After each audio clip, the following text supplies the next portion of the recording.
I am Professor Hans Rosling and work in the field of global health. My research focus is on agriculture, nutrition and health in low-income countries. Poverty and hunger may seem difficult to end. On one hand, many countries have put an end to hunger and improved wealth and health, but on the other hand, billions still remain in poverty and hunger. Let me show you your task ahead by animating the data on the progress of countries. First, an axis for health, life expectancy, from 25 years to 75 years. And down here, an axis for wealth, income per person, $400,000, $4,000, and $40,000.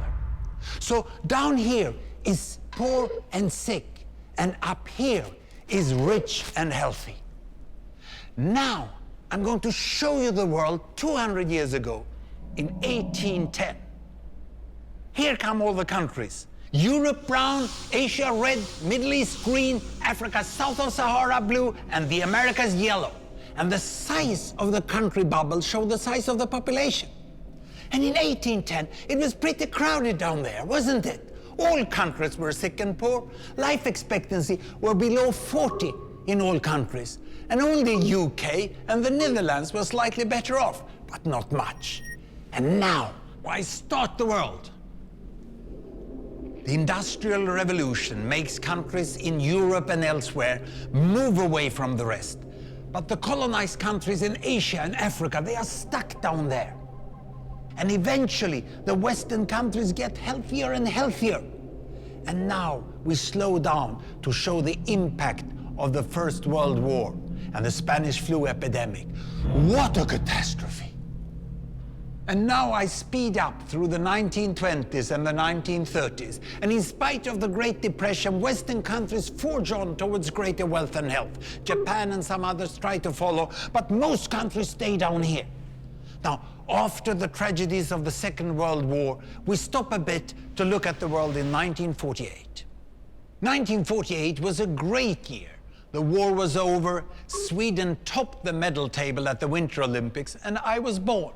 But the differences between the countries of the world was wider than ever. United States was in the front, Japan was catching up. Brazil was way behind, Iran was getting a little richer from oil, but still had short lives. And the Asian giants, China, India, Pakistan, Bangladesh and Indonesia, they were still poor and sick down here. But look what is about to happen. Here we go again.